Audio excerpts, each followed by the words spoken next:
നമസ്കാരം പ്രിയമുള്ളവരെ.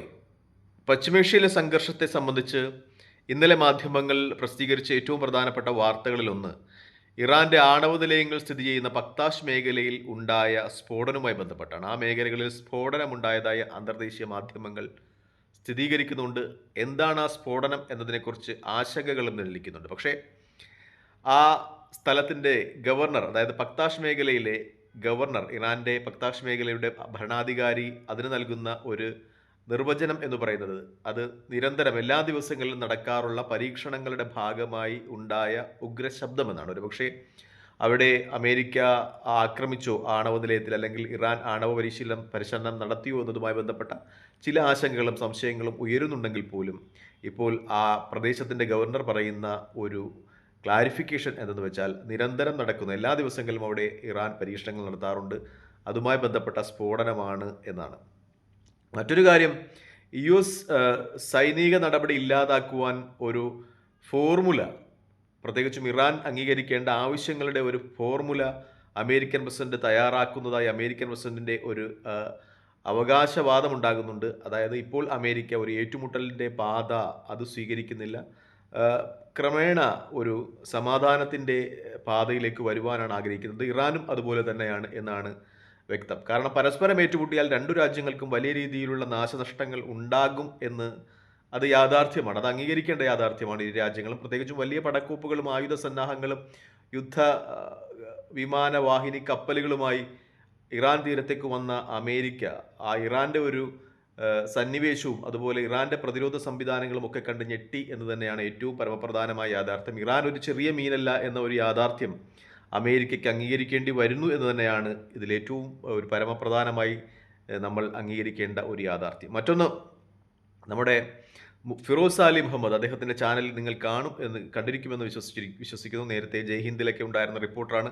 അദ്ദേഹത്തിൻ്റെ ചാനലിൽ ഒരു കാര്യം ചർച്ച ചെയ്യുന്നുണ്ട്. ഈ പശ്ചിമേഷ്യയുമായി ബന്ധപ്പെട്ട ചർച്ചകൾ അദ്ദേഹം അപഗ്രഥിക്കുമ്പോൾ അതിൽ അദ്ദേഹം പറയുന്ന ഒരു കാര്യമുണ്ട്. ഇറാനിൽ സർക്കാർ വിരുദ്ധ പ്രക്ഷോഭത്തിൽ മരണപ്പെട്ടവരുടെ ബോഡി പോസ്റ്റ്മോർട്ടം ചെയ്യുമ്പോൾ അതിൽ നിന്ന് ഇസ്രായേൽ മിലിറ്ററി ബുള്ളറ്റിൻ കണ്ടെത്തി എന്നതുമായി ബന്ധപ്പെട്ടാണ്. അത് ഒരു യാഥാർത്ഥ്യമാണ് എങ്കിൽ ഇറാനിലെ ജനകീയ പ്രക്ഷോഭങ്ങൾക്കിടയിൽ ഇസ്രായേലി ചാരന്മാർ കടന്നു കയറുകയും ഒരുപക്ഷെ പ്രക്ഷോഭകാരികൾക്കെതിരെ വെടിവെക്കുകയും ചെയ്തിട്ടുണ്ടാകാം എന്ന ഒരു നിഗമനത്തിൽ നമ്മൾ എത്തേണ്ടിയിരിക്കുന്നു. അങ്ങനെയാണെങ്കിൽ ഇറാനിലെ ജനകീയ പ്രക്ഷോഭങ്ങൾക്ക് പിന്നിൽ ഇസ്രായേലിൻ്റെ കരങ്ങൾ ഉണ്ട് എന്ന ഇറാന്റെ ഒരു ആരോപണം അത് യാഥാർത്ഥ്യമാണ് തെളിയുന്നു. അതിനോടൊപ്പം തന്നെ ഇറാൻ ഭയക്കേണ്ടിയിരിക്കുന്നു എന്ന ഒരു വലിയ സത്യം കൂടിയുണ്ട്. കാരണം ആ രാജ്യത്തിനകത്ത് ഇത്രത്തോളം ശക്തമായി ഇസ്രായേലിൻ്റെ ഒരു ചാര സാന്നിധ്യമുണ്ട് എങ്കിൽ വരും ദിവസങ്ങളിൽ ജനകീയ പ്രക്ഷോഭങ്ങൾ എത്രത്തോളം അപകടകരമാംവിധം മരണനിരക്കുകൾ കൊണ്ട് നിറയും എന്ന ഒരു യാഥാർത്ഥ്യത്തിലേക്ക് നമ്മളെ കൊണ്ടെത്തിക്കുന്നു. എന്തായാലും ഫിറോസ് അലി മുഹമ്മദ് അദ്ദേഹത്തിൻ്റെ യൂട്യൂബ് ചാനൽ ഇതുമായി ബന്ധപ്പെട്ട ഒരു വാർത്ത പ്രസിദ്ധീകരിക്കുന്നുണ്ട്. ഇറാനിലെ സർക്കാർ വിരുദ്ധ പ്രക്ഷോഭകാരികൾ അവർ മരണപ്പെട്ടപ്പോൾ അവരുടെ ബോഡിയിൽ നിന്ന് കിട്ടിയത് ഇസ്രായേലിൻ്റെ മിലിറ്ററി ഉദ്യോഗസ്ഥർ ഉപയോഗിക്കുന്ന ബുള്ളറ്റിൻ ആയിരുന്നു എന്നതുമായി ബന്ധപ്പെട്ട്. എന്തായാലും ഇത് വലിയ ആശങ്ക തന്നെയാണ് നൽകുന്നത് എന്ന കാര്യത്തിൽ സംശയമില്ല. മറ്റൊരു കാര്യം ഇതുമായി ബന്ധപ്പെട്ട് ചർച്ച ചെയ്യുന്നത്, IRGC രാജ്യത്തിൻ്റെ വിവിധ ഭാഗങ്ങൾ, ഇസ്ലാമിക് റവല്യൂഷണറി ഗാർഡ് കോഴ്സ്, അവർ രാജ്യത്തിൻ്റെ വിവിധ ഭാഗങ്ങളിൽ ഈ യുദ്ധ തയ്യാറെടുപ്പുകൾ നടത്തുന്നു എന്നതുമായി ബന്ധപ്പെട്ടാണ്. മറ്റൊരു കാര്യം, നാവികസേന, ഇറാന്റെ നാവികസേനയുടെ യുദ്ധതന്ത്രവും അതും ചർച്ച ചെയ്യപ്പെടുകയാണ്.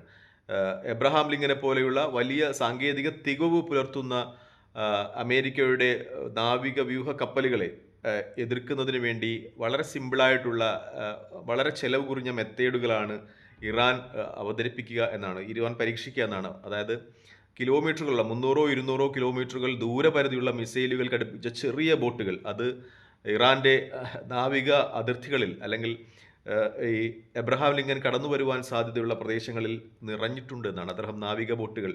ആ നാവിക ബോട്ടുകൾ ഒരു വലിയ മീനിനെ ചെറിയ മീനുകൾ വളഞ്ഞു നിന്ന് ആക്രമിക്കുന്നത് പോലെ ഈ മിസൈലുകൾ ഘടിപ്പിച്ച നാവിക ബോട്ടുകൾ ആക്രമിക്കും എന്ന ഒരു രീതിയിലുള്ള ചർച്ചകളാണ് പുറത്തു വരുന്നത്. എന്തായാലും അമേരിക്കയുടെ ചാരക്കണ്ണുകൾക്ക് ഒപ്പിയെടുക്കുവാൻ കഴിയാത്തവണ്ണം ഇറാന്റെ സൈനിക വിന്യാസവും സാങ്കേതിക വിദ്യയുമൊക്കെ അത്ഭുതപ്പെടുത്തുന്നതാണ് എന്ന നിഗമനം തന്നെയാണ് മിക്ക മാധ്യമങ്ങളിലും നിറഞ്ഞു നിൽക്കുന്നത്. ഇറാൻ ഒരു ചെറിയ മീനല്ല എന്നൊരു യാഥാർത്ഥ്യം അമേരിക്കയും മനസ്സിലാക്കുന്നുണ്ട് എന്നാണ് ഏറ്റവും പരമപ്രധാനമായ സത്യം. തൽക്കാലം ഈ വീഡിയോയിൽ നിന്ന് വിടവാങ്ങിയാണ്. മറ്റൊരു വീഡിയോയിൽ കാണുന്നവരെ നന്ദി, നമസ്കാരം, ജയ് ഹിന്ദ്. വീഡിയോ ഇഷ്ടപ്പെടുന്നുണ്ടെങ്കിൽ ലൈക്ക് ചെയ്യുക, ഷെയർ ചെയ്യുക, കമൻറ്റ് ചെയ്യുക. മറ്റൊരു വീഡിയോയിൽ കാണുന്നവരെ ജയ് ഹിന്ദ്.